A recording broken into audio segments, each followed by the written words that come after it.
aqui, mas estamos começando, então, a nossa segunda live do Jornalismo Sem Filtro, hoje, 1º de maio de 2020, dia do trabalho. Infelizmente, muitas pessoas em casa, muitas pessoas ansiosas para voltar a trabalhar, precisando voltar a trabalhar, não só empresários, mas também trabalhadores, né? Vou começar com a live do presidente Jair Bolsonaro de ontem, em que ele trouxe a informação de que a OCDE fez um convite muito especial para o Brasil, né? A Organização para a Cooperação de Desenvolvimento Econômico convidou o Brasil para coordenar grupo de recuperação econômica pós-coronavírus.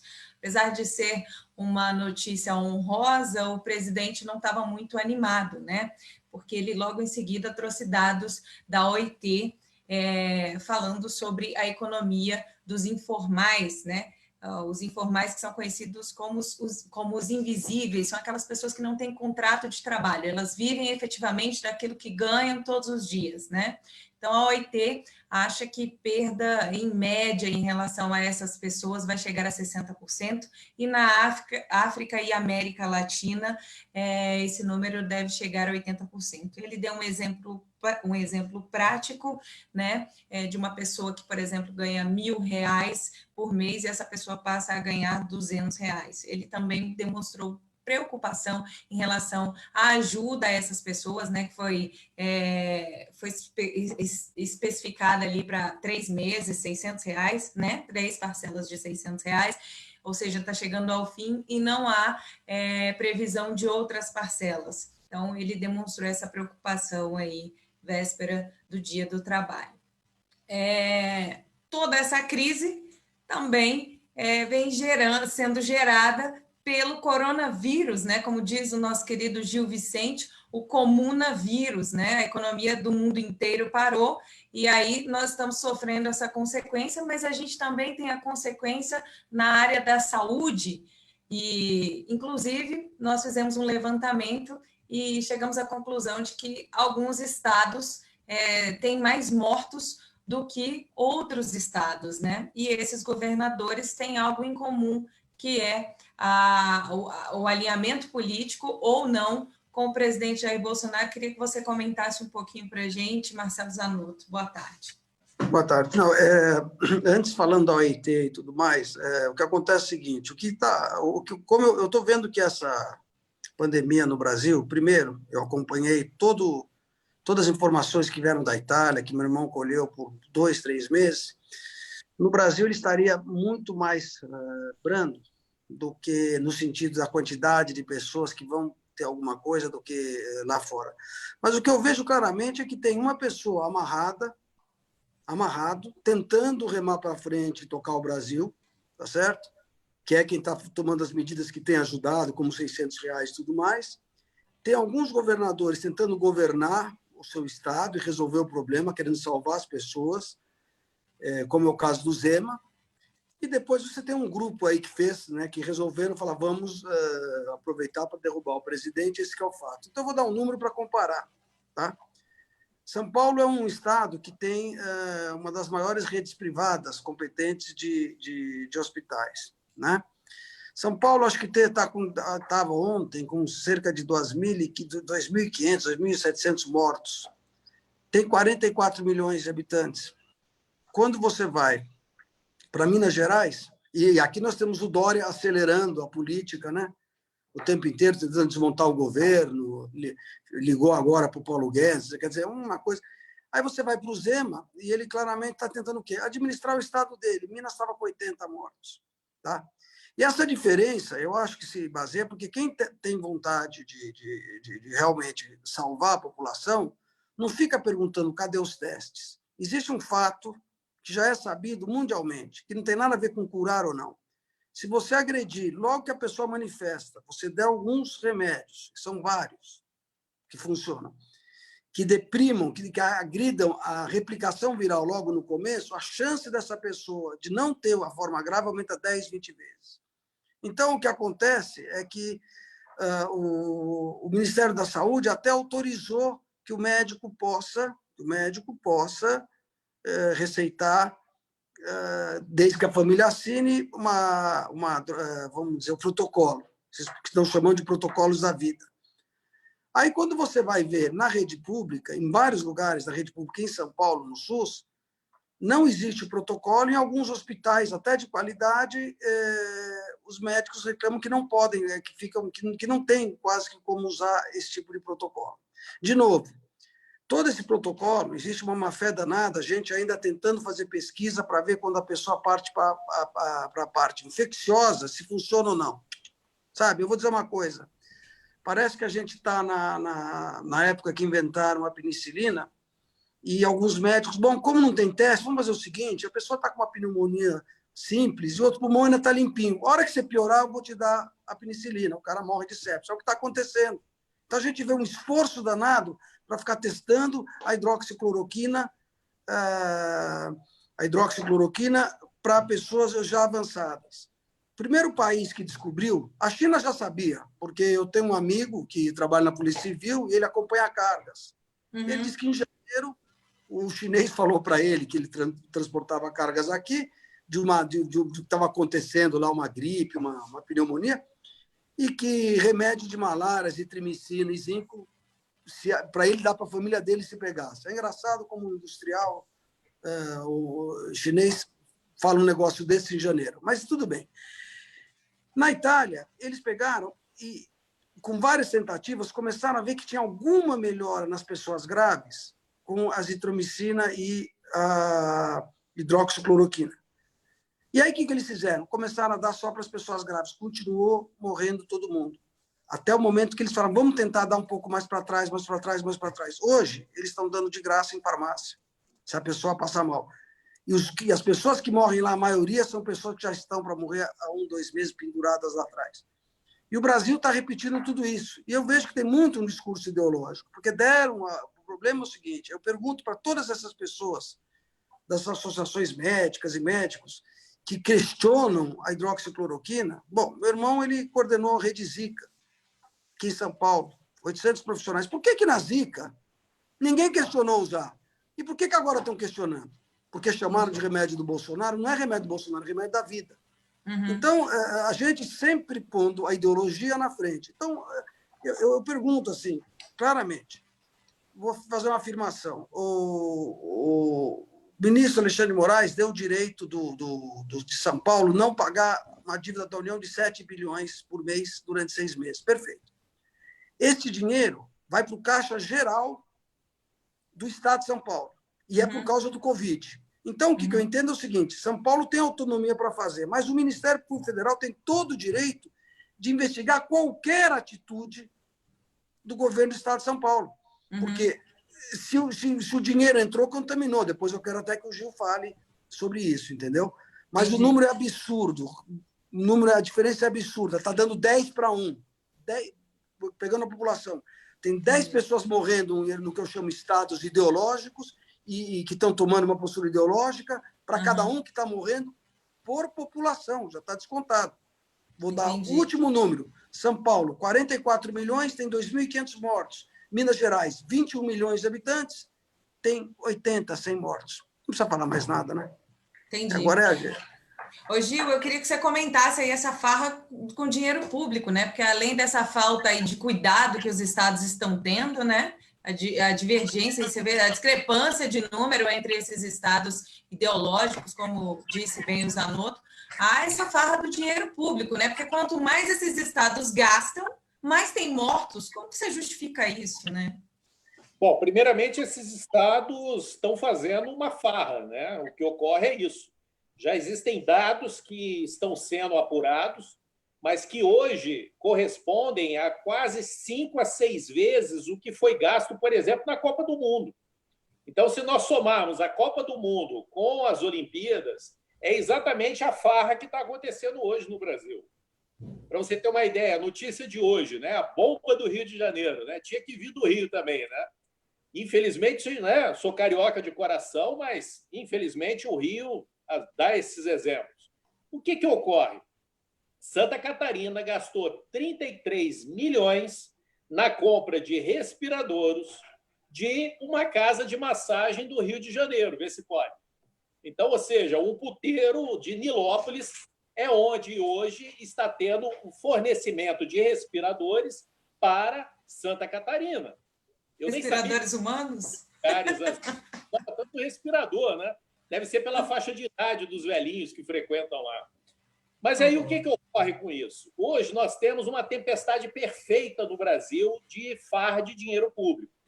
Por exemplo, o primeiro deles diz respeito ao quê? Ao gasto que está havendo nos estados. Respirador. O protocolo hoje já indica que respirador não é mais necessário. Ou seja, esses estados nem estão considerando a possibilidade de tratar essas pessoas antes de elas chegarem a precisar de um respirador. Já pensam logo no respirador, que é o mais caro, né?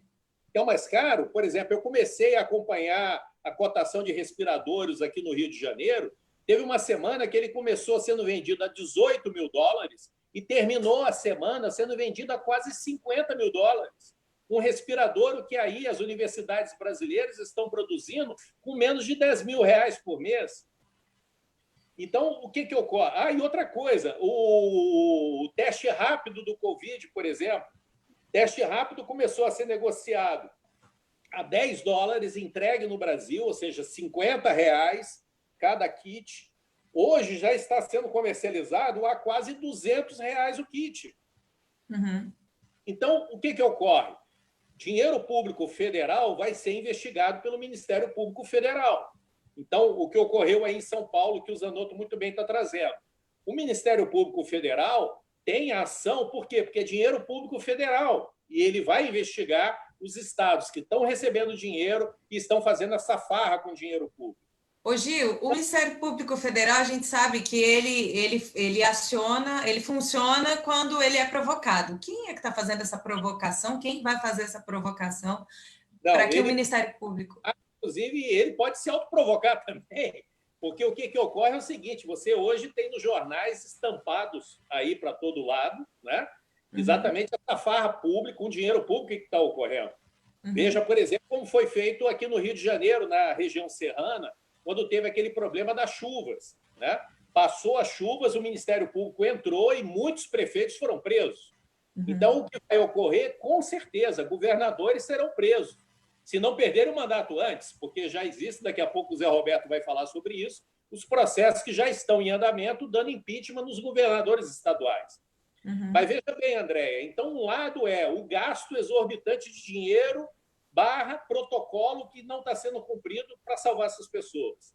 Segundo, qualquer gripezinha, e eu vou usar esse termo que foi muito mal utilizado, mas eu sofri isso na minha casa no sábado, por exemplo, meu filho de 18 anos, teve um mal-estar, teve febre, eu, na hora, me isolei no quarto, ele foi para o hospital, foi atendido no Copador, porque o convênio dele é de lá, não fizeram o teste rápido dele, não viram, por exemplo, se ele estava com dengue ou o que quer que fosse, fizeram ele assinar um documento que ele tinha sido identificado que ele estava com Covid e estava sendo encaminhado para ser tratado em casa. Resultado, coloquei médico particular para cuidar dele e estamos identificando que ele não tinha nada de Covid. Era uma febre virótica que ele estava tendo. Tanto é que ele está quase se recuperando e voltará a trabalhar. Então, e ele não me falou na hora. Se tivesse me falado, eu tinha ido ao hospital e tinha impedido ele de assinar o documento lá. Mas o que ocorre? A identificação hoje de qualquer anomalia é na conta do Covid. Então, isso também faz com que as estatísticas estejam sendo colocadas de forma distorcida.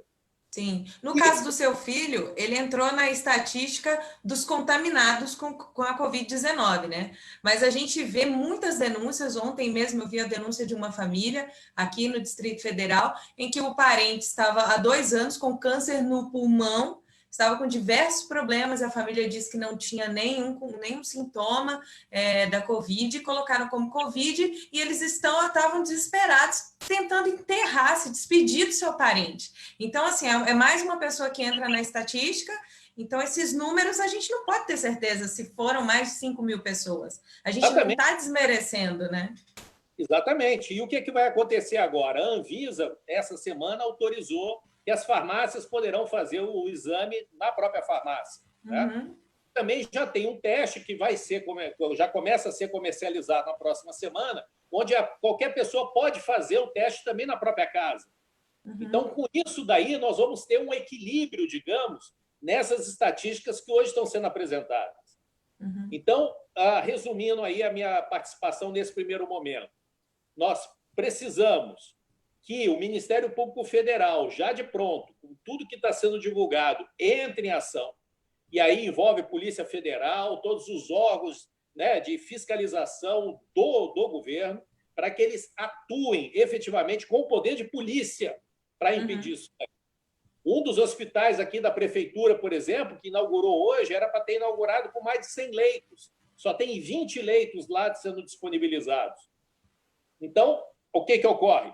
O governo federal tem repassado dinheiro. O dinheiro está sendo muito mal utilizado e não está tendo um alinhamento de tratamento para impedir com que as pessoas venham a ser contaminadas. Então, o que ocorre? Aí vem o terceiro aspecto para eu finalizar. Na semana que vem, muitos estados, aqui no Rio de Janeiro também, já começa a ter um volume enorme de pessoas na rua. Todos estão usando máscaras. Mas é aquilo, usa máscara na rua, depois tira, fica aquele entra e sai de máscara, está sujeito a pessoa vir a ser contaminada. Sim. E se vier a ser contaminada, qual vai ser o custo disso para o Brasil? Porque a nossa curva de contaminação ainda está em ascendência. Ela não regrediu, ela está em ascendência ainda. Todos os ciclos viróticos na humanidade, eles contaminam uma média de 60% a 70% das pessoas. Não quer dizer que elas vão morrer daquele vírus. Mas e precisa, né, até para gerar a questão da imunidade, né? Não tem imunidade. Exatamente. Gil, daqui a pouco eu queria que você falasse um pouquinho sobre essa questão de quando a pessoa eles mandam a pessoa assinar um termo, né? As pessoas que têm problemas de parentes que foram diagnosticados e não era de fato, como é que pode fazer isso juridicamente?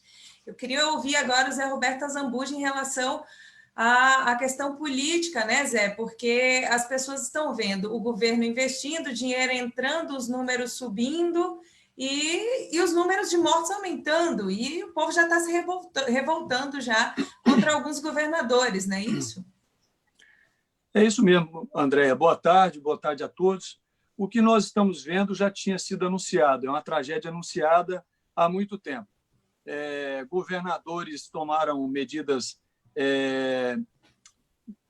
com histeria de uma hora para outra e causou um pânico na população, foram acompanhados pela grande mídia, principalmente pela Rede Globo, pegou uma moda aí de fique em casa e é bonito, fique em casa com a sua família e tal, mas a realidade é que foi interessante para os governadores, não todos, porque na medida em que causam pânico na sociedade, as pessoas não dão conta de saber realmente o que está acontecendo e ficam meio anestesiadas. Enquanto isso, o povo dormindo, assistindo BBB, e, enquanto isso, alguns governadores e alguns prefeitos fazendo compras absurdas, respiradores pagando 5, 6, 10 vezes mais caro do que um respirador custaria.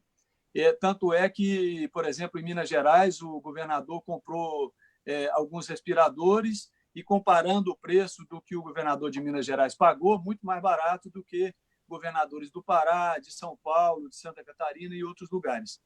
Então, o Ministério Público está de olho, a Polícia Federal está de olho nisso, mas o Judiciário está dormindo. Tanto está dormindo que o Supremo Tribunal Federal ele tirou a prerrogativa do presidente da República e deu aos governadores e aos prefeitos toda a liberdade e o direito de tomar decisões sem ter a participação do presidente da República.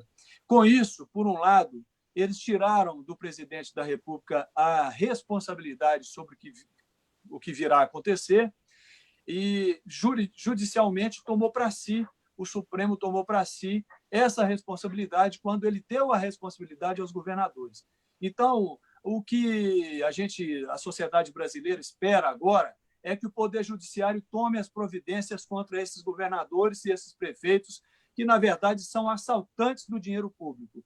Estão aproveitando um momento de calamidade que não é tão calamidade assim, mas inflando o número, e isso está comprovado já, que alguns estados, exatamente os estados que são governados por governadores que fazem oposição ao presidente da República, estão inflando o número de mortos. Tanto é assim que muitos jornalistas independentes estão indo aos cartórios de registros e comparando o número de óbitos que são registrados como mortes com o número de óbitos que são anunciados pelos governos dos estados através das suas secretarias de saúde.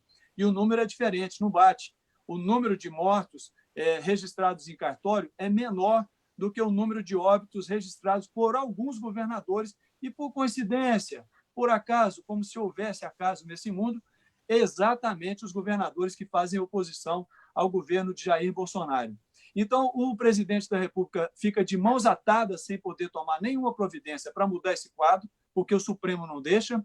Parte da população não sabe disso e tenta cobrar do presidente alguma atitude para diminuir o número de mortos. E vamos ser bem claros, quando foi criado esse isolamento social, não foi para evitar mortes, não foi para evitar que pessoas se contaminassem. O objetivo, eu lembro muito bem, era adiar para que a população venha a pegar o vírus mais na frente, achatando a curva, fazendo com que o vírus não se alastre rapidamente e não dê um pico na curva.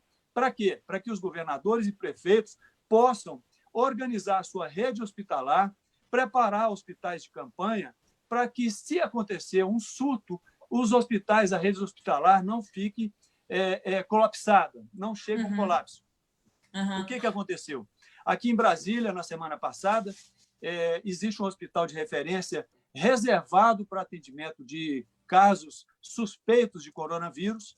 E, na semana passada, eu estive lá, conversei com médicos amigos meus e tinha lá 21 leitos, apenas 21 leitos sendo usados, de um total de 102 leitos reservados para a internação de pessoas com suspeita de coronavírus. Então, veja, faça as contas. De 102 leitos, do maior hospital de Brasília, reservado para esse assunto, 102 leitos reservados para atendimento de população, de populares, de doentes com suspeitas de coronavírus, de 102, apenas 21 leitos estavam sendo usados e, assim mesmo, nem todos os 21 que estavam internados tinham dado resultado positivo no teste para coronavírus. Alguns eram pneumonia, problemas respiratórios, outros que não são coronavírus. Então, é menos de 20%. Em Brasília, que é uma capital das maiores do Brasil, que está entre as 4, 5 que mais tem resultados de teste positivos, só 21 leitos do hospital principal estavam sendo utilizados. Então, resumindo, os governadores, está claro para mim, é uma opinião, eu não tenho dados suficientes, mas os poucos dados que eu tenho, está claro para mim que alguns governadores, aliados com a mídia podre que quer derrubar o presidente da República, porque não está ganhando o dinheiro que ganhava do governo federal, que ganhava nos outros governos, essa mídia podre, uma parte dela, fica propagando de maneira histérica. Morreu mais em Ceará do que no Rio de Janeiro. Não, o Rio de Janeiro agora bate o recorde e morreu tantas pessoas. Enquanto isso, o povo fica em casa com medo, não toma conhecimento do que está acontecendo, aumenta a audiência das redes de televisão. Nunca antes a Rede Globo vendeu tanto anúncio do Big Brother e as pessoas ficam apavoradas. Enquanto isso, enquanto estão dormindo em berço esplêndido, o que está acontecendo? Alguns governadores, alguns prefeitos, não todos, lamentavelmente, estão superfaturando e roubando a população brasileira. Essa é que é a realidade.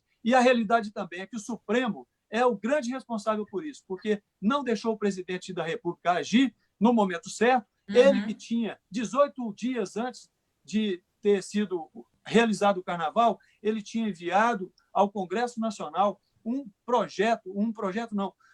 documento falando que ia acontecer esse crescimento do vírus e todos os governadores fizeram o Carnaval e o vírus se alastrou mais rapidamente ainda. Mas eu creio que a população está acompanhando, porque nós temos as redes sociais e antes não tínhamos, agora temos uma condição, se quisermos, de lutar pela nossa liberdade, de sair de dentro das nossas casas e fazer o que for preciso para viver, sem ser preso em praça pública, sem dever.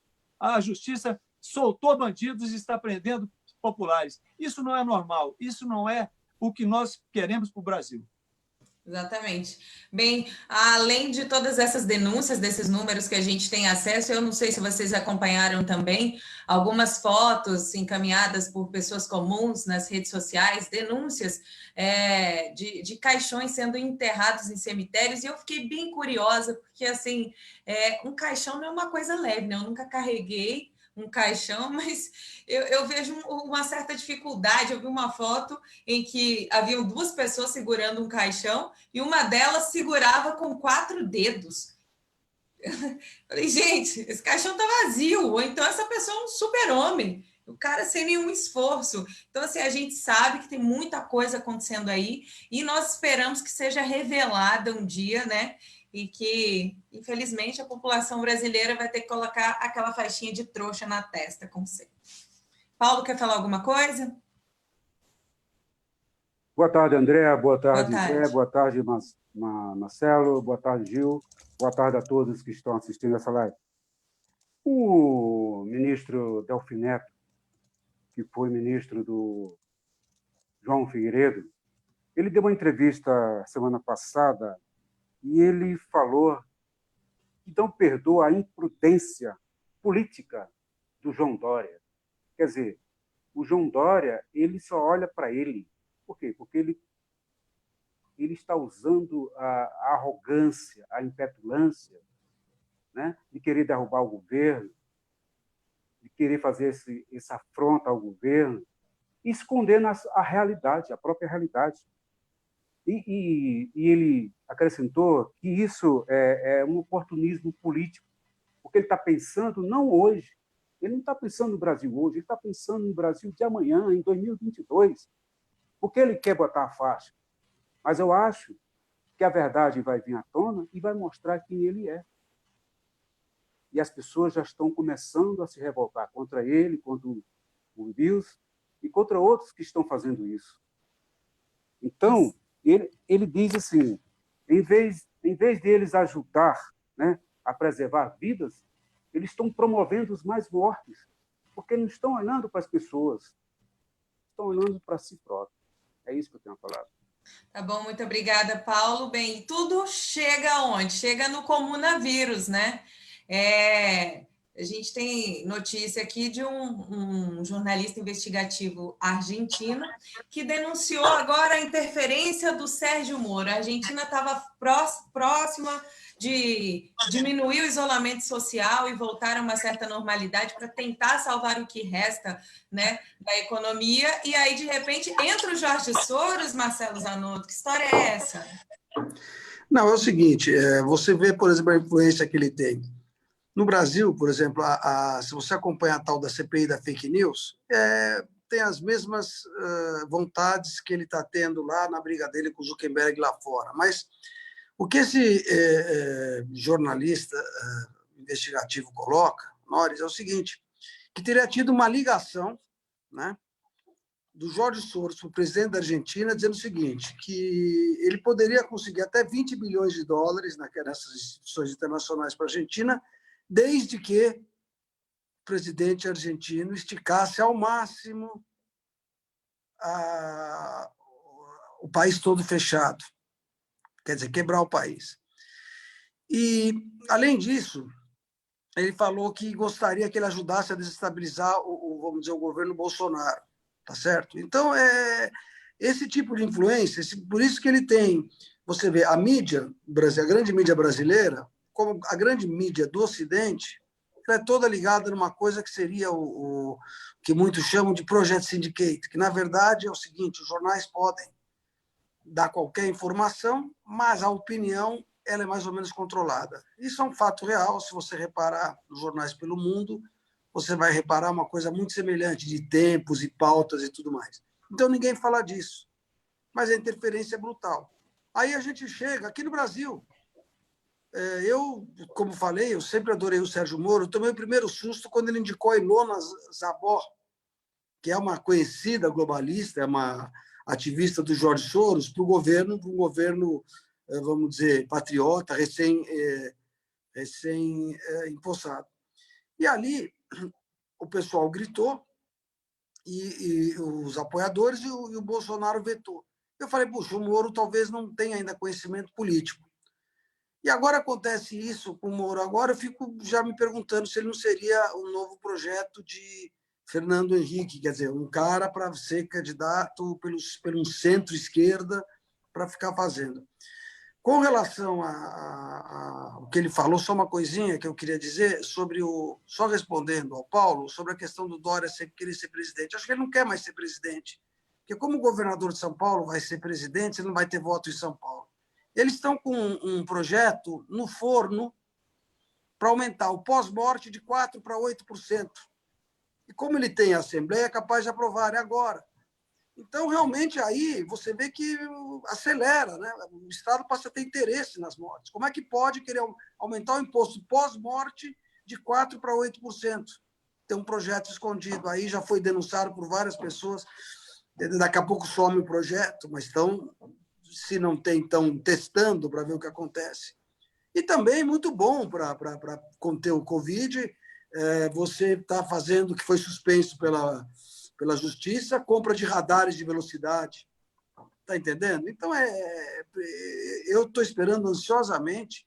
Você perguntou dessas denúncias todas. Eu mesmo recebo diariamente dezenas de áudios de médicos reclamando pelo São Paulo, da área pública, reclamando de falta de protocolo, falta de apoio para poder fazer algum protocolo experimental mais cedo. Então, São Paulo vai conseguir ter um recorde maravilhoso. Triste, não é maravilhoso? Marcelo, Triste. Só para situar a nossa audiência, vou voltar um pouquinho ao Jorge Soros, né? Logo após essa conversa, essa possível conversa que ele teve com o presidente argentino, o presidente voltou atrás e resolveu, ao invés de amenizar o isolamento, ele endureceu a quarentena, né? E aí a pergunta que fica, o Jorge Soros, ele é um metacapitalista, ele investe em ONGs que apoiam o aborto, apoiam o desarmamento civil, ideologia de gênero, e ele faz isso pelo mundo inteiro. Qual o interesse do Jorge Soros em derrubar o governo brasileiro?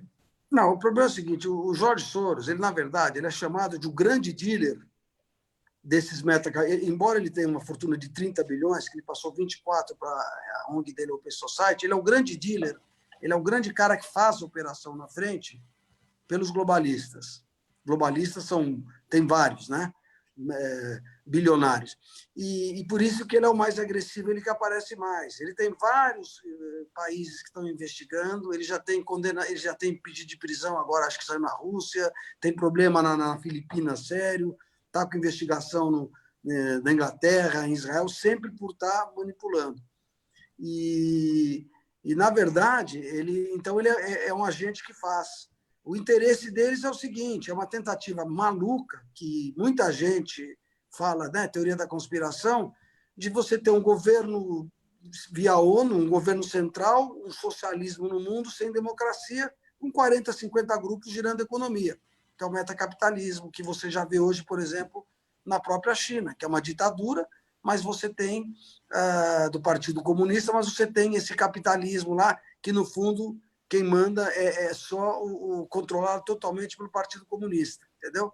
E está tendo uma guerra no mundo, que não aparece. Está tendo uma guerra no mundo, por quê? Pessoas como Putin, pessoas como o Trump, que são, vamos dizer, o que eles chamam soberanistas ou patriotas, estão lutando contra os globalistas, tendo uma guerra. Essa é a Terceira Guerra Mundial, e aqui a gente não sabe. Mas quando os hackers russos quebraram o sigilo da Open Society, eles viram que, por exemplo, na América do Sul praticamente não existe instituto, blog de esquerda, centro-esquerda, não existia que não recebesse, de alguma maneira, algum patrocínio do Jorge Soros ou da Open Society.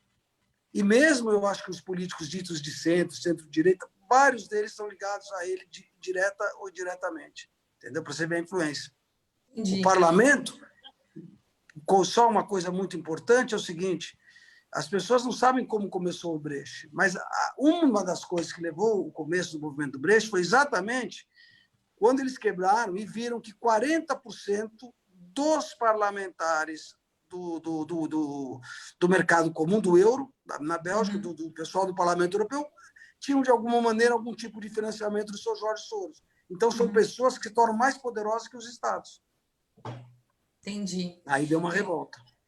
Bem, a gente falou do Jorge Soros, né? É uma pauta que traz esse viés internacional, e aí eu me lembrei de uma outra coisa, que foram algumas declarações do Mourão essa semana, que trouxeram um certo receio para quem está acompanhando aí a pauta política e essa relação dos estados, né, dos outros países em relação a essa guerra que você está falando, né, ô Zanotto? Não, aí é o seguinte, quer dizer, eu não sei também, precisa ver se ele falou de fato ou se atribuíram a ele, a gente nunca sabe, também tem coisas feitas, mas ele colocou uma ideia, a ideia é inteligente, falou o seguinte, olha, o Brasil produz muita comida, a China precisa de muita comida, então é inevitável um casamento entre Brasil e China. Mas aí, deveriam aprofundar as relações. Eu acho que você não pode falar isso no momento que depois ele parece que falou também da Embraer. Você não pode falar isso no momento que a gente não sabe quais vão ser as punições que a China vai sofrer no sentido de ações que estão entrando, mas o próprio Brasil, agora, o Brasil é credor. Eu vou dizer uma coisa, eu prefiro, se for o Brasil, se for o caso, eu falo, olha, eu vou cobrar da China um prejuízo pela maneira como eles administraram o vírus, tá certo? O vírus. E aí você pode segurar o seu agronegócio até alimentar seu povo melhor. Tá? Então, só para você ver, por exemplo, uma das principais universidades, não sai na mídia, ninguém sabe, que é a Harvard, que era a pátria do globalismo, desse tipo de socialismo globalista, ela teve 30 pessoas já presas, 30 professores e tudo mais, porque tiveram, em outubro e novembro do ano passado, não sei se ajudando aos chineses a esconderem o vírus, eu não sei o que fizeram, mas alta traição. Aí o Trump falou, vai devolver 40 bilhões que o Estado americano doou para a escola. Aí negociaram, parece que vai devolver 8 e tocar a direção. Então veja como é uma guerra que está acontecendo no mundo. Entendi. Teve uma outra declaração do Mourão, eu queria chamar o Gil para comentar, mas antes, Gil, deixa eu fazer um jabá aqui, minha gente. Nós criamos um canal no YouTube que chama Jornalismo Sem Filtro e gostaríamos de convidar você a se inscrever nesse canal, assinar o sininho lá, apertar o sininho, porque nós pretendemos também transmitir as lives pelo YouTube, que é uma plataforma mais democrática, mais pessoas têm acesso. E então você precisa ir lá se inscrever e aproveita e compartilhe o link para que outras pessoas se inscrevam também, porque nós precisamos de pelo menos 1.000 inscritos para começar a transmitir lá. Ô Gil, o Mourão fez uma outra declaração, agora se referindo à Embraer e à China, você podia falar um pouquinho para a gente sobre isso?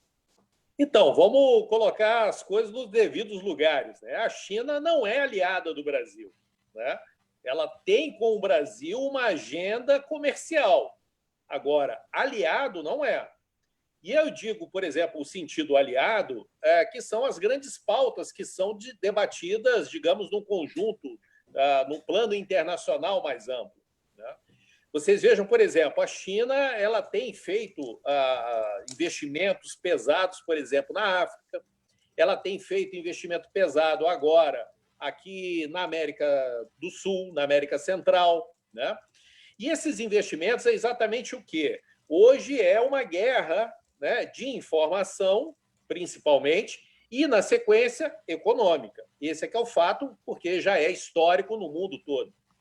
Então, o que acontece? Vamos lembrar que, em 2008, a China copiou os modelos da Embraer, né, os aviões executivos da Embraer, e acabou lançando os aviões executivos, e a Embraer, na joint venture que ela havia criado lá na China, não foram lançados. Então, o que ocorre? Essa conta nunca veio para a mesa. Fizeram lá um acordo e tal, mas não veio para a mesa. Então, o que acontece? Nesse assunto aí do comunavírus, o que ocorre? Hoje já existem mapeadas inúmeras ações que serão movidas contra a China nos fóruns econômicos mundiais.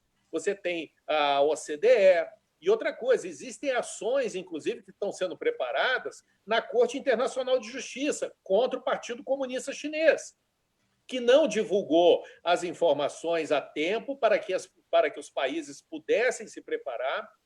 E mais do que isso, veja, por exemplo, o protocolo que está sendo utilizado agora para doentes que vão para o processo mais grave é o protocolo com a utilização de não coagulantes. Quem desenvolveu isso foram o quê? Os mortos lá da Itália, onde foram feitas autópsias. Ou seja, nem para isso a China vem contribuindo. A China não está contribuindo com o mundo para enfrentamento dessa doença. Já teve agora, recentemente, escândalos, por exemplo, dela mandando material contaminado para a Europa. Já tiveram vários escândalos, por exemplo, de superfaturamento, ou seja, os preços que foram majorados antes do Covid e depois do Covid. Então, ou seja, a China hoje ela tem ganhado muito dinheiro com essa crise. A China não é aliada do Brasil, a China não é aliado daqueles que não são comunistas. Nós temos que entender que a China é um capitalismo de Estado, digamos assim, uma versão 2.0 do que a Rússia tentou fazer.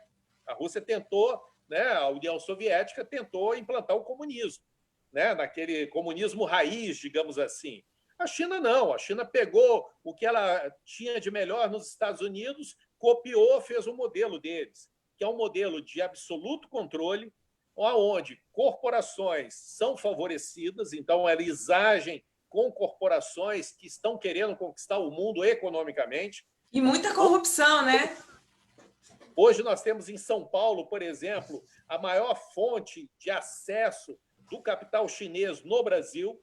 Então, veja que existe aí uma série de nuances, aonde, primeiro, São Paulo é o estado onde tem a maior número de mortes pelo Covid. São Paulo também é a unidade que está recebendo maior número de investimentos chineses. Então, peraí, puxa vida, tem alguma coisa que não está fazendo sentido. O mesmo país que espalhou o vírus agora é o país que está ganhando muito dinheiro com a crise.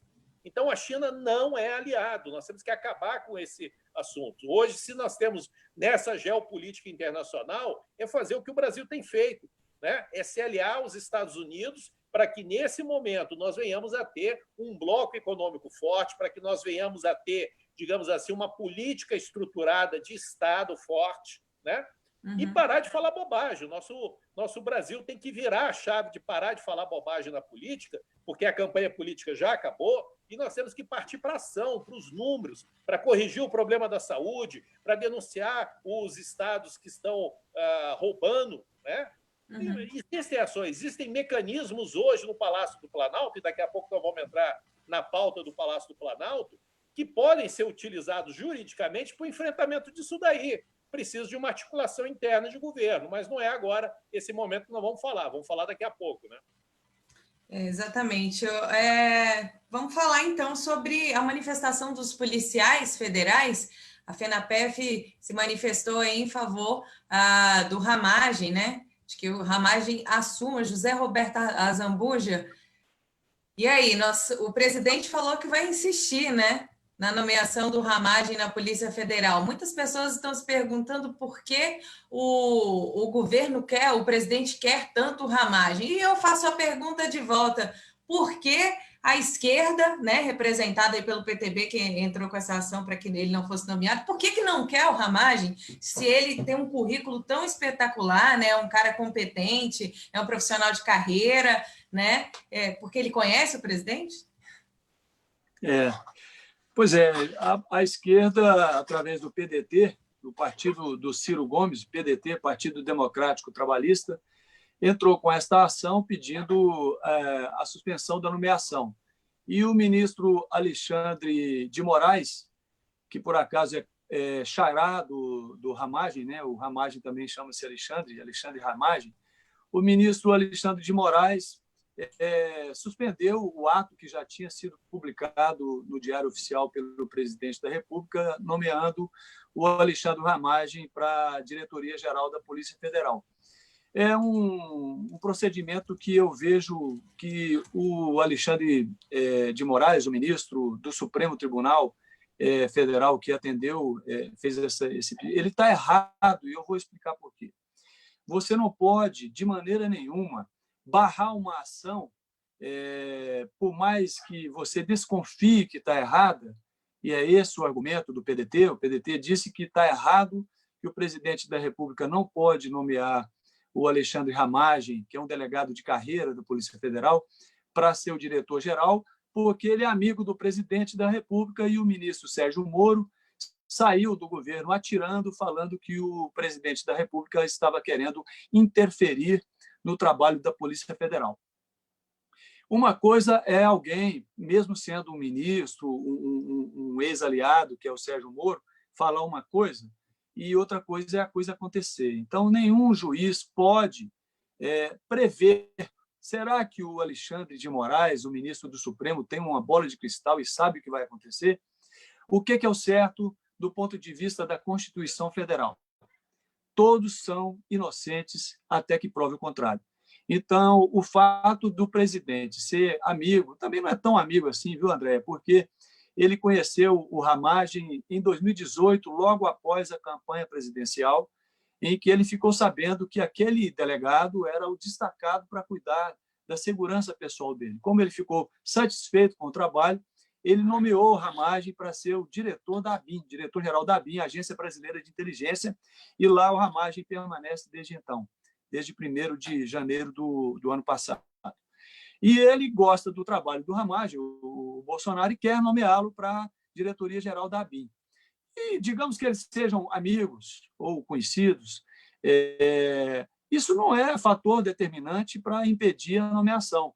O fator determinante é se depois de ele tomar posse como diretor-geral da Polícia Federal, se acontecer alguma coisa, aí sim, o Supremo tem o dever de intervir e retirá-lo e processá-lo, e julgá-lo e condená-lo. Até então, até isso acontecer, é um mero capricho do ministro Alexandre de Moraes e também um capricho do PDT. A oposição não tem muita proposta. A proposta da oposição é tumultuar, é tentar jogar suspeitas sobre todos os que estão no governo, inclusive em cima do Sérgio Moro. A oposição jogou várias suspeitas durante o trabalho que ele estava fazendo no Ministério da Justiça, e agora está vindo com essa aí de que o presidente é amigo do Ramagem. Quem é o Alexandre de Moraes para poder julgar? Alexandre de Moraes só foi nomeado ministro do Supremo Tribunal Federal, nomeado, não, indicado pelo presidente Temer na época, e aprovado o nome dele no Senado, só porque ele tem um bom relacionamento com Michel Temer e era afiliado ao PSDB, ligado aos tucanos, é amigo pessoal do atual governador de São Paulo, João Dória Júnior, e do governador anterior, que era Geraldo Alckmin. Então, se a amizade for empecilho, também ele não poderia ser ministro do Supremo. Aliás, o Alexandre de Moraes, ele não tem um currículo tão desejável. Ele, da mesma maneira que o Toffoli tentou ser juiz 2 vezes e não passou no concurso público. O Toffoli só está lá como ministro e atualmente está na presidência do Supremo pela amizade que ele tinha íntima com o José Dirceu, que é um íntimo do presidente da República, com quem também o Toffoli tem bom relacionamento, mas ele não tem currículo para ser um grande conhecedor do direito. Da mesma maneira, o Alexandre de Moraes não tem currículo, ele deixou para trás vários candidatos que o Michel Temer poderia ter indicado para a vaga no Supremo quando abriu, por exemplo, membros de tribunais superiores, do STJ, procuradores da República que queriam a vaga de ministro do Supremo, e ele foi nomeado por quê? Porque ele é amigo do Michel Temer. Agora vem com essa. Então, ele está errado em todos os sentidos. Está errado perante a lei, porque ele está pré-julgando um fato que não aconteceu, porque, para acontecer, o cara tem que tomar posse como diretor-geral da polícia e fazer alguma coisa errada. Então, ele não pode julgar o futuro. E está errado. Pode concluir. E está errado também do ponto de vista moral, porque para ele julgar, ele tem que dar exemplo. E ele não tem exemplo disso. Ele só está lá no Supremo porque ele é amigo dos caras, entendeu? Amigo dos tucanos e do MDB, assim como o Toffoli é amigo do PT. Então, é uma vergonha essa maneira de escolher membros do Supremo para depois eles ficarem agindo politicamente e o povo em casa sem saber, pensando que a coisa é jurídica mesmo e não é. Ó, o nosso seguidor aqui, o Cláudio Costa, disse que não é capricho, é medo. Ele está saindo da ABIN com muitas informações. Para quem caiu aí nesse conto aí de que não indicar pessoas próximas, a gente tem, por exemplo, o Celso de Mello, que é primo do Collor de Mello, né? E todos eles foram indicados por alguma relação, seja de familiar, uma relação de amizade, mas todos eles eram homens de confiança dos antigos presidentes para estarem ali, né? Ninguém indica para o cargo de confiança o inimigo. Você, Zé, que cuida dos bichinhos aí, você não vai colocar um lobo para vigiar seu galinheiro, né? Exatamente, André. Eu moro numa chácara, né? Eu crio galinhas aqui, tenho cachorros, né? Mas as galinhas estão bem presas para os cachorros. Os cachorros só vigiam do lado de fora do galinheiro, eu não coloco eles lá dentro.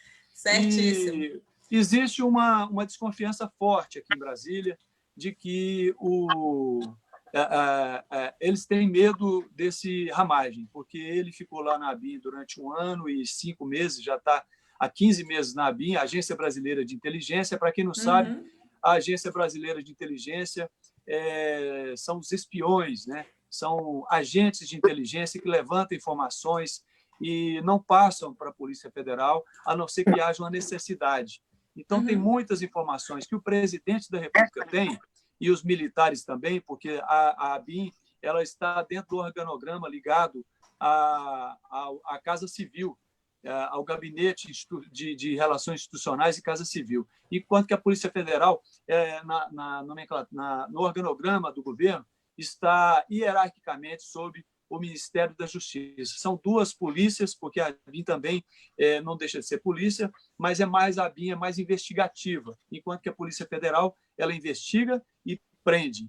Então, aqui em Brasília, nós, jornalistas, pelo menos alguns de nós, temos uma forte desconfiança que esse Ramagem tem informação a respeito do caso Adélio, que é o cara que fez o ataque ao presidente da República, então candidato à presidência, Jair Bolsonaro. Então, Adélio Bispo, ele, muito misteriosamente, de um dia para o outro, aliás, no mesmo dia, 4 advogados muito caros lá de Minas Gerais se apresentaram para defendê-lo. O Adélio tinha 4 celulares, ele tinha muito dinheiro no hotel que ele estava hospedado, ele estava hospedado no hotel e já vinha se hospedando em outros hotéis, seguindo a comitiva do Jair Bolsonaro, como tudo indica, e ele próprio confessou, ele queria matá-lo. Então, e ele tinha E tudo que a Polícia Federal conseguiu descobrir nesse tempo é que ele é doidinho, né? Mas não respondeu nenhuma dessas perguntas, né? Quem pagava os advogados, como é que ele conseguiu esses equipamentos, como é que ele pagava, se ele era um desempregado, como é que ele pagava essas pensões, né? Inclusive... Exatamente, é exatamente esse o ponto de divergência entre Jair Bolsonaro e Sérgio Moro. O Sérgio Moro achava que o diretor da época, o Valeixo, estava fazendo um bom trabalho, lembrando que o Valeixo também tinha uma relação de amizade com o Sérgio Moro, quer dizer que o diretor pode ser amigo do ministro da Justiça, mas não pode ser amigo do presidente da República.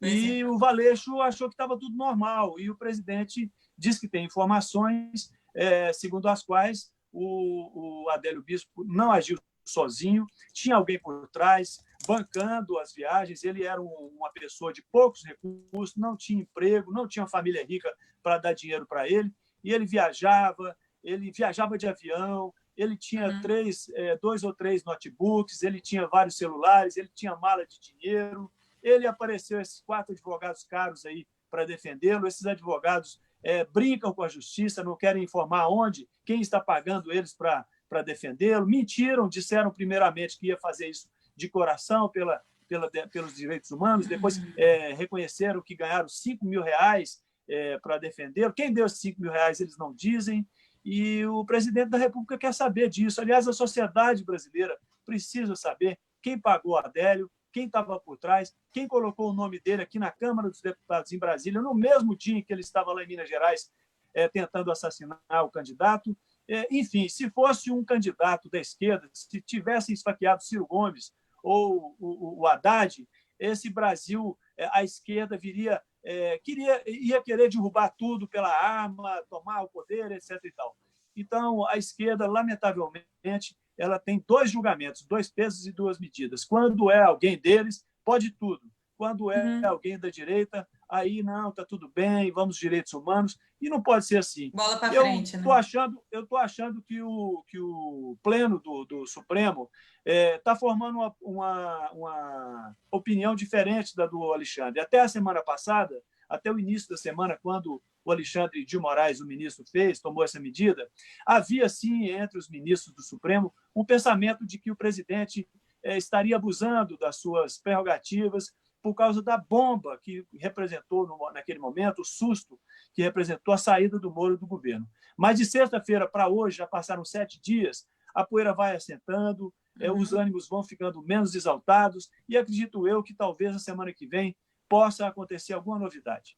Agora, um fato muito curioso que aconteceu aí dessa sexta-feira, na saída do Moro, né? Na sexta-feira o Moro saiu, no domingo seguinte apareceu uma testemunha do caso Adélio, uma pessoa que foi próxima a ele, deu uma entrevista ao jornalista Oswaldo Eustáquio, e aí esse cara disse que nunca foi chamado pela PF para ser ouvido, né? Inclusive ele já tinha se manifestado, já tinha sido identificado em fotos, ele viu o Adélio de perto, ele disse que o Adélio não era uma pessoa que aparentava ter problemas mentais, ele não podia atestar isso porque ele não é um médico que trabalha com saúde mental. Mas a Polícia Federal nunca tinha encontrado esse cara em mais de um ano. E aí diz que 20 minutos depois, a Polícia Federal ligou para ele, na segunda-feira passada agora, ele deu o depoimento dele, falando sobre essas questões do Adélio, né? Como é que a Polícia Federal, a polícia mais importante do país, deixa passar uma testemunha dessas, hein? Pois estamos aí esperando respostas, né? Estamos muitas perguntas. Por que a Justiça não deixa os jornalistas entrevistar o Adélio? Olha, os jornalistas podem entrevistar o Marcola, que é o chefe do Comando Vermelho. Os jornalistas podem entrevistar o chefe do PCC, o Marcola, que é o chefe do PCC, e o Fernandinho Beiramar, que é do Comando Vermelho, né? Os jornalistas podem entrevistar até o ex-presidiário Luiz Inácio Lula da Silva. Por que os jornalistas não podem entrevistar o Adélio? É uma pergunta que eu me faço e está sem resposta ainda. André, Diga, Gil. Nós estamos caminhando já para o final, mas é uma coisa importante a gente dizer o seguinte: nós temos que levantar um pouco as discussões, não para a questão pessoal, mas para a questão do trâmite correto das coisas. Porque, por exemplo, ficar levantando agora a fama de um ministro em relação ao outro, isso lá, etc., etc., eu acho que isso daí ele empobrece um pouco a discussão central. O que ocorre? Quem está impedindo hoje? Eu vou falar uma coisa aqui complexa. Quem impediu hoje da gente saber o que se passou na cabeça do ministro Alexandre foi o próprio Planalto, porque o Planalto emitiu uma portaria desnomeando o Ramagem. Então, nós jamais saberemos agora quais foram os argumentos utilizados pelo ministro do Supremo para poder impedir a nomeação. Ou seja, saímos do exercício da democracia, que é o judiciário falar, o executivo também falar, o legislativo também, para sair para o âmbito das fofocas de YouTube, pô. Então, o que ocorre? Hoje, o Brasil, infelizmente, nós jamais saberemos quais foram as razões do ministro Alexandre de Moraes para impedir a nomeação do Ramagem. Jamais. Porque o próprio Planalto, assim que o ministro bloqueou, foi lá e desnomeou o Ramagem. Então, ou seja, nós não temos hoje informação correta do que é que aconteceu no meio disso daí.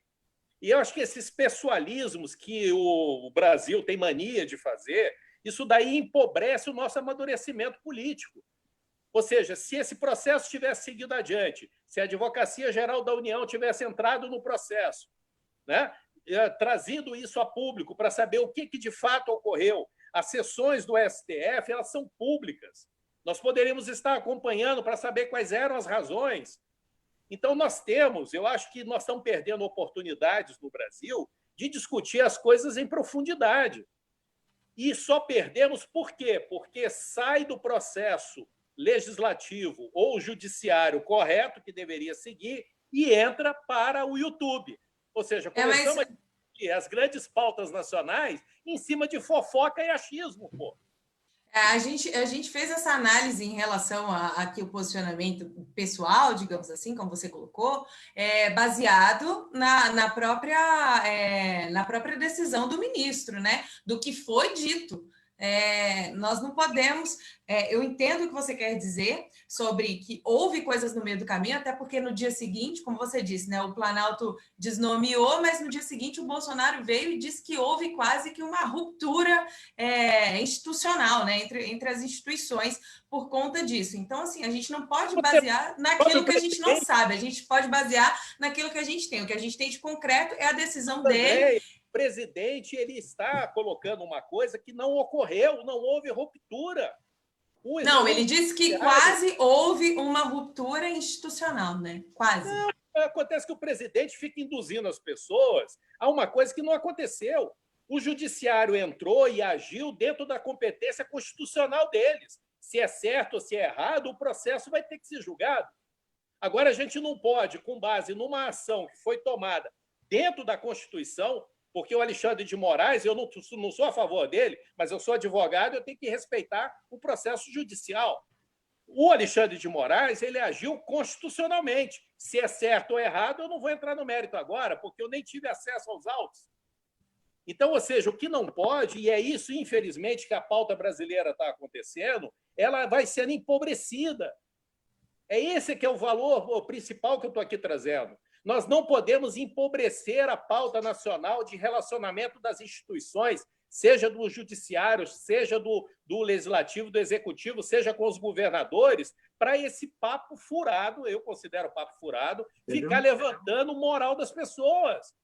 O Alexandre de Moraes aí, mas todos os ministros do Supremo foram colocados lá porque tinham relacionamento com alguém. Sim, claro. Agora eles têm a caneta na mão, agora se eles têm a caneta na mão, eles têm que agir corretamente, e se eles não agirem corretamente dentro do processo executivo ou do judiciário que está sendo colocado, então nós vamos discutir isso. Porque o que acontece? Você veja na pauta anterior que a gente estava falando aí com o Zanotto. Ora, se o governador de São Paulo recebeu dinheiro público federal, ele vai ter que, através do Ministério Público Federal, dizer para onde é que foi esse dinheiro. E se ele usou errado, ele vai ter processo e está correndo a ser risco de ser preso. Ora, se o Alexandre de Moraes tomou uma decisão errada nos autos, é uma coisa, mas o que ele fez é constitucional. Nós não podemos agora tirar a constitucionalidade do Brasil, porque se a gente afasta a constitucionalidade do Brasil, até o presidente fica sem moral para poder agir. Mas você diz que ele agiu constitucionalmente, de que forma? Porque é uma prerrogativa do presidente. Ele não trouxe nenhum crime como justificativa para interromper isso. O que o Alexandre de Moraes fez dentro da constitucionalidade, ele agiu dentro da Constituição, ele não agiu fora da Constituição. Ele recebeu uma denúncia do PDT, ele acolheu aquela denúncia, deu uma liminar, suspendendo a nomeação do Ramagem, e isso foi para o advogado-geral da União, para ele falar nos autos, e isso iria para o plenário. Resultado, nós jamais saberemos as reais razões por que esse cara não foi colocado lá na Polícia Federal. Porque o próprio presidente baixou uma portaria no mesmo dia, desnomeando. Zerou o processo e foi para a fofoca do YouTube. E ele vai fazer novamente, né, a nomeação. Do YouTube e começar a aprofundar o que é que está acontecendo no Brasil, pô. Ele vai nomear novamente, foi a informação que a gente trouxe. Paulo, você queria falar?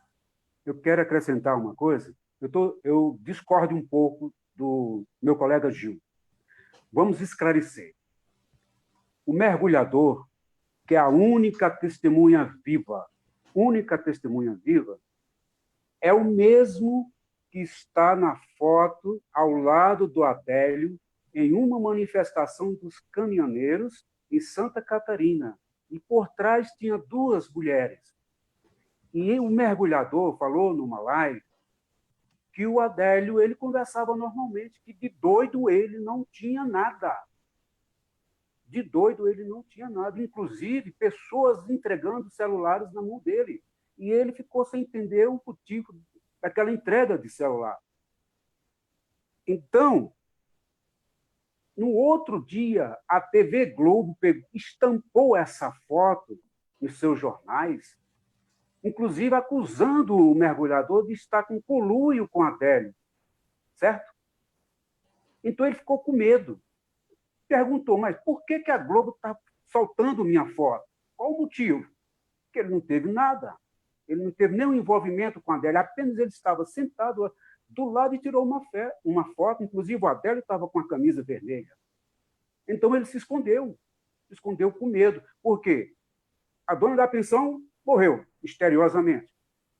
Uma outra pessoa que morava lá morreu misteriosamente. E o Adélio deram como testemunha que ele era doido. Mas como que era doido? Que recebeu um monte de celular, que tinha um netbook, que pesquisava, que ia em lan house, que pegou um avião, veio para Brasília, que foi no gabinete do Jean Willis, e lá pagaram todo o registro dele no Senado, na Câmara. Ninguém sabe. Uhum. O medo da esquerda de ter o delegado Romanelli como delegado da PF é porque ele está na ABIN, e a ABIN, com certeza, sabe de todo o movimento do Adélio, sabe quem está por trás. E se ele for para a Polícia Federal, ele vai trazer tudo isso à tona.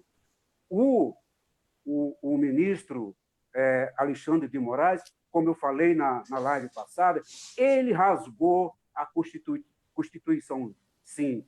O Gil, ele é advogado. Eu pergunto para o Gil se ele conhece o artigo 17 da Segurança Nacional. Foi por isso que o presidente falou que quase houve um conflito institucional. Porque, naquele momento, ele poderia usar a caneta dele e prender o ministro do Supremo Tribunal. Está entendendo? Aonde? Eu vi essa tese lá do cara do mestrado, lá do advogado, uma tese, deu um recorte e cola geral, botou na internet, todo mundo começou a divulgar aquilo. O presidente que mande prender o ministro, que prender nada, aquilo dali é uma tese, uma elucubração. Eu até fiz um comentário assim, ele quer registrar onde essa queixa? Na Delegacia do Consumidor, pô?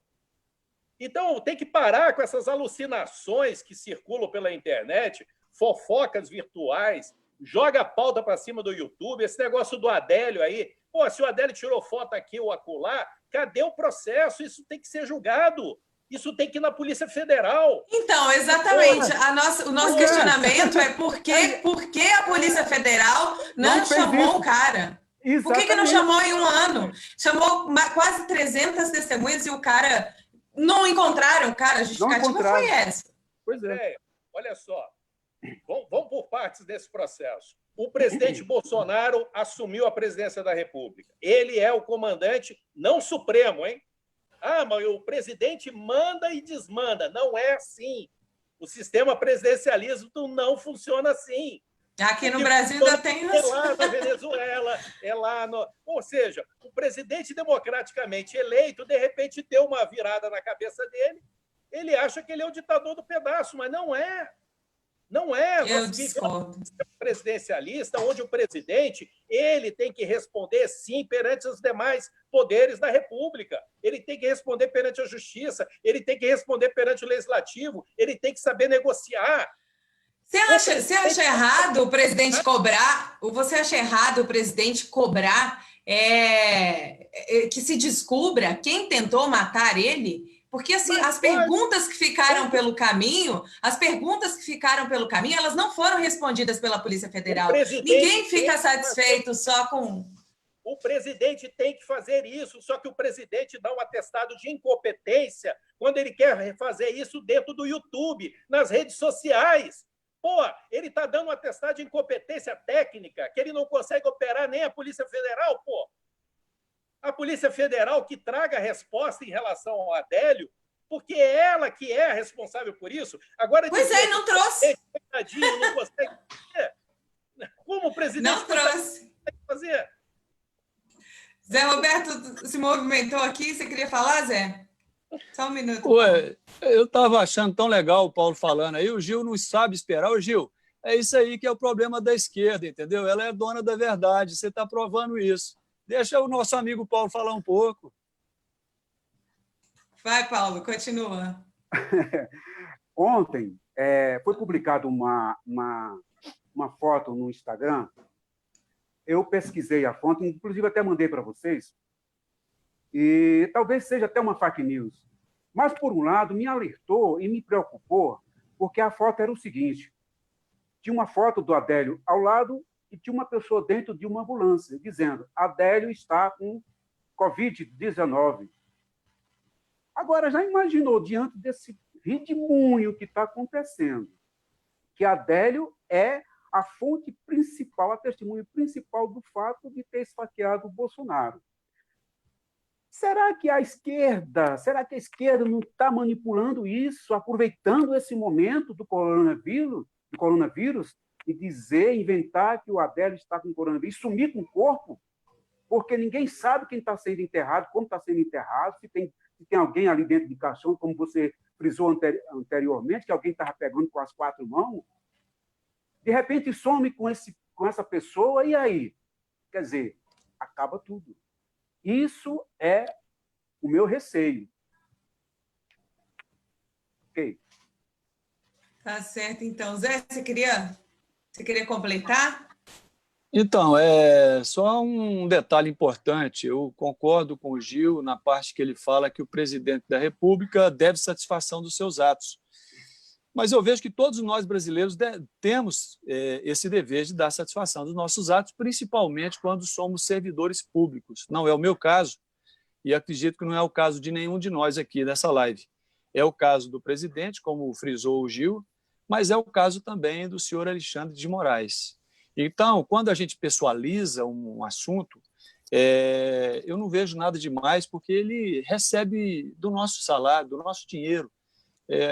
O governo não tem dinheiro, o governo recebe impostos, dinheiro em forma de impostos, recolhe de cada um de nós, por isso que o nome é imposto, porque é contra a nossa vontade, é imposto sobre nós, e pega esse dinheiro e gasta pagando, gastando, comprando, vendendo, etc. e tal. E pagando o servidor público. Então, o senhor Alexandre de Moraes, aquelas lagostas que eles comem lá, aqueles vinhos importados caríssimos que eles compram e bebem, às nossas custas, não custa nada ele dar satisfação do que ele faz para nós brasileiros. Então, não estou pessoalizando, não. Eu estou cobrando, porque eles, os 11 ministros do Supremo, não são semideuses. Eles não estão acima da lei. Não é só o Bolsonaro que não está acima da lei. Eles também não estão acima da lei. E ele rasgou a Constituição, sim, porque ele suspendeu uma nomeação partindo do pressuposto de que aquele cara vai fazer alguma coisa errada porque ele é amigo do presidente. E ele não tem moral para fazer isso porque ele é amigo do presidente que nomeou ele. O Alexandre de Moraes é amigo. Então, ele tem que dar exemplo, sim. Acabou esse tempo em que as pessoas, servidores públicos, sejam eles nomeados, como é o caso dele, ele não passou no concurso público para advogado de carreira, defensor público, sabia disso? Alexandre de Moraes não passou no concurso público de defensor público. Aí vira ministro de uma hora para outra, porque é amigo do presidente Michel Temer, e aí vem falar que o cara não pode ser nomeado porque é amigo do Bolsonaro. Não dá, né, amigo? Não dá. Ele tem satisfação a dar, sim, dos atos dele. Ele não pode barrar uma nomeação partindo do que ele acha e sim do que está dentro da lei. A lei não dá a ele esse direito. E ele rasgou a Constituição. E se o pleno do STF confirmar o que ele fez, vai estar mais uma vez comprovado que nós não estamos numa democracia. Estamos numa ditadura onde manda o Supremo, 11 ministros mandam, e o presidente da República, os ministros de Estado, os governadores, os prefeitos, não têm tanto poder quanto eles. Obrigada, Zé. Eu queria só fazer uma correção. Eu falei o ministro Celso de Mello, é primo do Collor, eu errei aqui, é Marco Aurélio Mello, é porque é tanto Mello, né? Nós estamos quase chegando ao fim, porque tem mais de 1 hora. Eu vou chamar aqui. Você quer falar alguma coisa, Paulo? Só complementar. O seguinte, o presidente falou que quase houve um conflito inconstitucional. Sabe por que não houve? Porque o Toffoli e o Gilmar Mendes estavam presentes na posse do ministro da Justiça. E, com certeza, o Toffoli conversou com o presidente, porque o Toffoli falou que ia conversar com Alexandre de Moraes para tentar reverter essa posição dele e que possivelmente poderia ser derrubado em plenário. Então, por isso que não aconteceu esse conflito institucional, não foi à frente, mas que o Bolsonaro quase que usava a caneta, quase que usava. Foi por causa dessa conversa que houve com ele e o Toffoli. Uhum. Tá certo, Paulo. Deixa eu chamar o Zanotto aqui para... O que você quer falar, Zanotto, sobre tudo isso, para a gente finalizar? Eu quero só dizer o seguinte, eu entendo o lado legalista, a preocupação do Gil, mas eu acho que às vezes não funciona. Nos Estados Unidos, o promotor, por exemplo, de um local, ele é pressionado pelo prefeito e ele pode ser demitido. Aqui criaram o paraíso do funcionário público, entre aspas, e quando o cara é criticado, criticam porque não tem um concurso. Concurso você faz uma vez na vida. O pipoqueiro, gente, isso é uma mentalidade que eu acho errada, que é o seguinte, um pipoqueiro ele faz concurso todo dia, quando ele sai de casa, se ele não vender pipoca suficiente, no outro dia ele não leva comida para casa. Então, o concurso devia ser revisto a cada 5 anos. Todo mundo sabe que o PT barbarizou nos concursos, aí pôs muita gente que era ativista. Agora, isso é uma coisa. A segunda coisa é o seguinte, a aberração que está acontecendo, absurda, não acho que é uma aberração se o Supremo Tribunal Federal, o Pleno, decidir que uma nomeação não pode ser feita. O que eu acho aberração é você tirar um direito constitucional do presidente, que aí eu discordo totalmente do Gil, ele teve a competência de retirar, porque estavam ameaçando impeachá-lo, e também para não perder o presidente da BIM, que de repente o cara ficava no limbo. Mas agora, por exemplo, a Associação dos Prefeitos entrou no Supremo, vão entrar várias ações e nós vamos saber o voto. Eu já sei qual é o voto dele. O que não é mais aceitável, que tem que parar no Brasil, senão acabou, não tem democracia, é o tal do voto monocrático para tirar um direito constitucional do presidente. Isso é brincadeira. Isso aí, desculpa, direito não é o bom senso ordenado? Como que você pode... Uma coisa é você falar o seguinte, o Supremo discute e tem um voto de 11. Aí você vai ter várias teses. Agora, pega e fala, não, mas ele consultou, como eu vi vários jornalistas ativistas do PT, mas ele consultou informalmente os outros. Isso não é justiça, isso é petismo. Desculpa. Isso podia ser o PT. Isso não é justiça, não existe isso aí. Se ele dá um voto monocrático, para mim, um voto monocrático para tirar um direito constitucional do presidente é lixo. É lixo, é trambique, não é. Não estou dizendo que o voto é ruim, estou dizendo o poder do voto. O voto do Alexandre vale, mas ele teria que ser confrontado com se os 11 chegam e falam, olha, 6-5 não vai nomear, eu concordo com o Gil, é a democracia. Mas um voto do Supremo, você pegar e tirar um direito constitucional do presidente, se fosse possível isso, por que na Constituição eles iam falar que o Supremo tinha 11? Não precisava de 11. Bota um por semana, troca, faz o que quiser. Onde está na Constituição que pode chegar e tomar decisões desse tipo? Ou seja, decidir sobre direitos que estão garantidos na Constituição.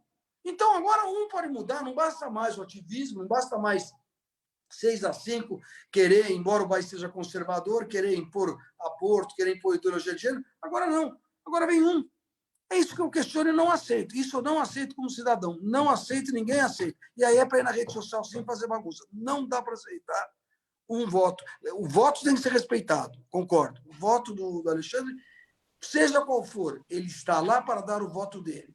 É o entendimento dele e isso tem que ser respeitado. Agora, eu quero saber os outros 10 o que acham. Só isso.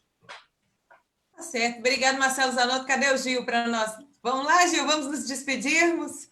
Gente, acontece, às vezes a gente está ao vivo e aí um fala, outro fala. Aqui é todo mundo sangue quente, sangue no zóio. Mas, graças a Deus, a gente tem uma coisa chamada respeito aqui. Então, às vezes, a gente dá uma exaltada. Tem 2 anos que a gente se conhece. Depois eu vou contar para vocês como que esse time foi reunido, tá? Mas, assim, acontece. Ao vivo é assim mesmo. Paulo, vou chamar você hoje para a gente se despedir. E aí a gente vai chamando os outros. Fala, Paulo. Só para lembrar que, em 68, Costa e Silva fechou com o Supremo. Só para lembrar. Eu agradeço mais uma vez a live. Fala, Paulo. Quero agradecer aí a participação de todos que estão nos ouvindo e que Deus ilumine a todos. E vamos esperar os próximos capítulos aí na semana. Abraço a todos. Um abraço, meu querido. Um abraço para você, Gil. Só a última palavra de hoje. Então, a minha última palavra de hoje é o seguinte: eu fiquei indignado porque eu queria ouvir um dos outros 11 juízes, pô. Ok? Essa questão do Alexandre de Moraes ter colocado o voto monocrático, eu quero dizer o seguinte: vale o que bate em Chico, bate em Francisco. E o Palácio do Planalto já se beneficiou de votos monocráticos, tá bom? Então, ou seja, quer dizer que, então, que quando não beneficia o Planalto, não vale o voto monocrático? Como é que é isso? Então, eu gostaria que, infelizmente, quem impediu que os demais juízes falassem foi o próprio Palácio do Planalto. Ele é que desnomeou o Ramagem e, portanto, zerou o processo. Vai ter que começar de novo com outro nome. Se vai ser bloqueado ou não é outra história. Gil, então, o presidente... eu não sei onde eu li isso, mas a expectativa é de que ele nomeie ele novamente, ele reconduza ele ao cargo, como aconteceu com o Sérgio Camargo. Eu estou falando, infelizmente, a gente sai da pauta correta e entra para fofoca e achismo do YouTube, entendeu? O que tem que ocorrer é o seguinte: o Brasil é um país democrático. Se é bom ou se é ruim, se as pessoas estão agindo errado ou não, isso daí vai ser apurado dentro do processo democrático. Uhum. O que não pode agora é tentar romper o processo democrático e levar a pauta de discussão do país para as redes sociais. Não pode ser assim. O Brasil não vai conseguir amadurecer enquanto país, enquanto nação, se ficar com essa conversinha de rede social, de chat, de YouTube. Tem um monte de YouTube aí fazendo, sabe? Porque isso, porque aquilo. Aí começa um monte de porquê e ninguém nunca vai saber o real, a verdade. O presidente se elegeu em cima de um versículo bíblico que diz: conhecereis a verdade vos libertará. E na hora que nós estamos querendo saber da verdade, tira essa possibilidade e joga para a fofoca virtual. O que o nosso país precisa fazer é agir corretamente, agir dentro do processo democrático para a gente amadurecer. O Brasil precisa amadurecer. E nós não vamos amadurecer nas redes sociais. As redes sociais, elas vão espelhar aquilo que ocorre dentro do processo democrático brasileiro. É aquilo que eu falei na última live. É bonitinho, eu também faço isso. Fora Maia, fora isso, fora aquilo outro. Mas quando você vê o presidente da República impedindo, pelos seus atos, que o processo democrático ocorra com as instâncias de responsabilidade para isso, e jogar a conversa para a rede social, eu fico indignado, porque eu gostaria de ouvir os 11 outros ministros do Supremo falar. Um dia desse fizeram uma pesquisa na internet, dos 11 ministros do Supremo, 6 estão abaixo da média, assim, da avaliação. 5 ministros tiveram uma avaliação razoável. Então, eu gostaria de ouvir esses outros 5 ministros. O Brasil inteiro queria ouvir, e nós somos cerceados desse direito. Saiu da instância democrática e partiu para o vale tudo das redes sociais. É só essa a minha observação. E nós aqui no Jornal Sem Filtro, nós temos o dever de subir a pauta de discussão, sair do pessoalismo e entrarmos a fundo no que é que está acontecendo com o Brasil para que a gente amadureça, para que a gente dê o peso da caneta a quem de fato tem que ter. Isso não pode ser uma abstração, isso não pode ser uma ditadura. Isso tem que ser um exercício político e democrático. Se o juiz está julgando errado, vamos apurar. Se o presidente está fazendo errado, vamos apurar. Se o governador está fazendo errado, vamos apurar. A Lava Jato mostrou isso. É possível apurar e é possível prender. Então, é isso que nós queremos. Nós não podemos voltar atrás. Nós já avançamos muito. E é isso que eu defendo. Tá certo, Gil. Obrigado. Deixa eu chamar agora o José Roberto Azambuja para a gente terminar aqui. E aí, Zé? E aí, então, muito legal a gente participar aqui. Que bom que a gente ainda está numa democracia e não precisa de ter um pensamento único, né? Pensamento único, onde todo mundo é obrigado a pensar igual e enxergar a verdade da mesma maneira. Temos lá na China, né? Quem quiser pensar todo mundo igual é só mudar para a China. Como eu não estou pensando igual a todo mundo, eu quero acabar com essa ditadura do Supremo, onde, por exemplo, há poucos dias, o ministro Gilmar Mendes usou fofoca das redes sociais, do Intercept, que é um site, né, que fazia fofocas a respeito do Sérgio Moro, não provou nada contra o Sérgio Moro, não mostrou que a equipe da Lava Jato estava fazendo nada de errado, mas, com base em fofocas, o senhor Gilmar Mendes mudou o voto dele e de alguns outros ministros e mudou uma jurisprudência com base nas fofocas da rede social e soltou o presidente Lula e dezenas de ladrões. É uma ditadura baseada em redes sociais, em fofocas. Então, eu concordo com o Gil, tem que acabar com essa ditadura mesmo do Supremo. A ditadura não é do presidente Bolsonaro, não. Aliás, se o Bolsonaro tivesse a metade da imprensa do lado dele, ele já tinha feito muita coisa melhor do que ele já fez até agora. E eu não tenho vergonha nenhuma de ter votado no Bolsonaro no segundo turno. No primeiro turno eu não votei nele, mas eu não tenho vergonha nenhuma, porque eu teria vergonha do Bolsonaro, não pelas bronquices dele, as frases infelizes dele, eu não tenho vergonha, não. Eu teria vergonha se ele estivesse enviando bilhões de reais dos nossos impostos, do BNDES e da Petrobras, para ditaduras, como já foi feito no Brasil. Aí eu teria vergonha. Eu teria vergonha dele se ele estivesse pegando o nosso dinheiro, tirando da saúde e da educação e dando para artistas fazerem putaria, fazerem baixaria, fazerem incentivo à pedofilia nas escolas e na arte. Na arte, não, na porcaria disfarçada de arte. Então, eu vejo que a ditadura que tinha nos governos passados, nós ficamos quase 20 anos aí enganados, é uma maneira de ditadura também, manipular a opinião pública com a imprensa, e a gente agora se acordou, o Brasil está se acordando, mas ainda tem resquícios da ditadura, porque esses ministros foram nomeados pelo PT, pelo MDB, pelo PSDB, pelo Collor, como você bem lembrou.